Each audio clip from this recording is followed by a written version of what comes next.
अस्सलामु अलैकुम वरहमतुल्लाहि वबरकातुहू। मोहतरम नाज़रीन दोस्तों, हज यात्रा से जुड़ी बहुत ही बड़ी जानकारी लेकर के आए हैं। सऊदी अरब ने हज यात्रियों की मदद के लिए बहुत ही बड़ी एक उपलब्धि की है और जिससे हज यात्रियों को बहुत बड़ी सुविधाएं मिलने जा रही हैं। मोहतरम नाज़रीन दोस्तों, इस वीडियो में जानेंगे पूरी जानकारी विस्तार से। आइए दोस्तों, उससे पहले दुआ कर लेते हैं। हर मुसलमान के दिल में ये आरज़ू, ये तमन्ना या इरादा होता है कि वो अपनी ज़िंदगी में हज यात्रा ज़रूर कर ले। अगर आपके भी दिल में इरादा है तो आप भी कमेंट सेक्शन में आमीन ज़रूर लिखेंगे।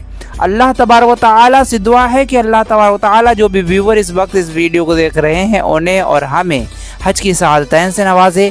हमारे और उनके वालिदैन को अल्लाह तबारक व तआला हाजी और नमाजी बना दे। दोस्तों, कमेंट सेक्शन में आमीन ज़रूर लिखें। ना जाने किसकी आमीन पर अल्लाह तबारक व तआला हमारी इस दुआ को कबूल कर ले। सऊदी अरब ने हज यात्रियों की मदद के लिए मक्का की मस्जिद में AI तकनीक से लैस मनारत अल हरमैन रोबोट तैनात किया है। ये रोबोट धार्मिक सवालों के जवाब देगा और मुफ्तियों से सीधे वीडियो कॉल की सुविधा भी देगा। इस्लामिक वास्तुकला से प्रेरित डिज़ाइन वाला ये रोबोट हाजियों को सरल, आधुनिक और तकनीकी मार्गदर्शन देने में सहायक बनेगा। मोहतरम नाज़रीन दोस्तों, बड़ी उपलब्धि सऊदी अरब सरकार की तरफ से हज यात्रियों के लिए। मुस्लिमों के लिए हज का सफ़र एक ऐसा आध्यात्मिक अनुभव है, इसमें यात्रियों को मार्गदर्शन की ज़रूरत होती है। इस बार सऊदी अरब ने इसके लिए एक उपाय निकाल लिया है। देश ने अब इस रूहानी यात्रा को तकनीक से जोड़ने की अनोखी पहल की है। मक्का की पवित्र मस्जिद में एक आर्टिफिशियल इंटेलिजेंस से लैस रोबोट को तैनात किया गया है।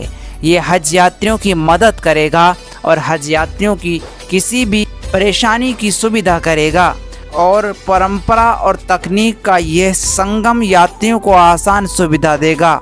साथ ही उनके धार्मिक अनुभव की और बारीकी से समझाएगा। मोहतरम नाज़रीन दोस्तों, इस रोबोट का नाम मनारत अल हरमैन है, ऐसा मीडिया रिपोर्ट्स के अनुसार बताया जा रहा है। इसे ग्रैंड मस्जिद और मदीना की मस्जिद नबवी के धार्मिक मामलों की प्रेसिडेंसी ने पेश किया है। ये रोबोट अब अपने अपडेटेड सेकंड वर्जन में है। इसमें न केवल नई तकनीक जोड़ी गई है बल्कि इसकी डिज़ाइन मक्का और मदीना की इस्लामिक वास्तुकला से प्रेरित है। ये आभासी सहायक अब हाजियों को धार्मिक सवालों के जवाब देने में मदद करेगा। मोहतरम नाज़रीन दोस्तों, इस AI रोबोट की सबसे बड़ी खासियत ये है कि यह सीधे मुफ्तियों से वीडियो कॉल के ज़रिए यात्रियों को जोड़ सकता है। यानी किसी को अगर कोई धार्मिक शंका है तो वो इसी रोबोट के ज़रिए सीधे इस्लामी विद्वानों से बात कर सकता है।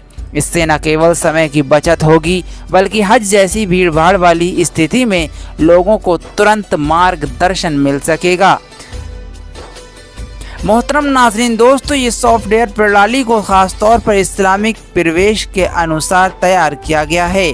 इसकी स्क्रीन, कैमरा और ऑडियो फीचर्स उपयोगकर्ता को सरल इंटरफेस के माध्यम से मार्गदर्शन प्रदान करते हैं। ये कदम सऊदी अरब की उस पहल का हिस्सा है जिसमें वह हज के अनुभव को डिजिटल रूप से भी बेहतर बनाना चाहता है। ये तकनीकी इनोवेशन विज़न 2030 के तहत सऊदी सरकार के उन प्रयासों का हिस्सा है। इसमें पर्यटन, आध्यात्मिक और तकनीक को एक साथ लाया जा रहा है। हर साल लाखों मुस्लिम दुनिया के कोने कोने से मक्का पहुंचते हैं और ऐसे में ये रोबोट उन्हें न सिर्फ जानकारी देगा बल्कि उन्हें दिशा भी दिखाएगा, ठीक वैसे ही जैसे एक रहनुमा करता है। इस साल हज यात्रा 4 जून से 9 जून के बीच आयोजित होगी, ऐसा अनुमान लगाया जा रहा है। हाजियों का आना शुरू हो चुका है। इस रोबोट को मक्का की पवित्र यात्रा में उनका टेक्नोलॉजिकल साथी बनकर मौजूद रहेगा। मोहतरम नाज़रीन दोस्तों, उम्मीद करता हूँ ये जानकारी आपने गौर से देखी होगी। इस जानकारी को ज़्यादा से ज़्यादा शेयर करें। हज ख़त्म करने से पहले हज यात्रियों को कई नियमों का पालन करना पड़ता है। इनमें किसी से झगड़ा या विवाद नहीं करना, यौन संबंध बनाने से दूर रहना, बाल और दाढ़ी नहीं काटना, हाथ पैर के नाखून नहीं काटना, जीव हत्या या रक्तपात नहीं करना और चुगली करने या दूसरों को निंदा से दूर रहना शामिल है। मोहतरम नाज़रीन दोस्तों, सफ़ेद कपड़े पहनने की तरह ही इन नियमों का भी पैगंबर इब्राहिम के समय में शुरू किया गया था। एहराम के बाद हज पालन का दूसरा रिवाज है इस्लाम के सबसे पवित्र स्थान काबा के 7 बार चक्कर लगाना। इसे खाना काबा का तवाफ कहा जाता है। हज यात्री आमतौर पर पैदल ही वामावर्त दिशा यानी कि घड़ी के कांटे के घूमने की उल्टी दिशा में काबा की परिक्रमा करते हैं।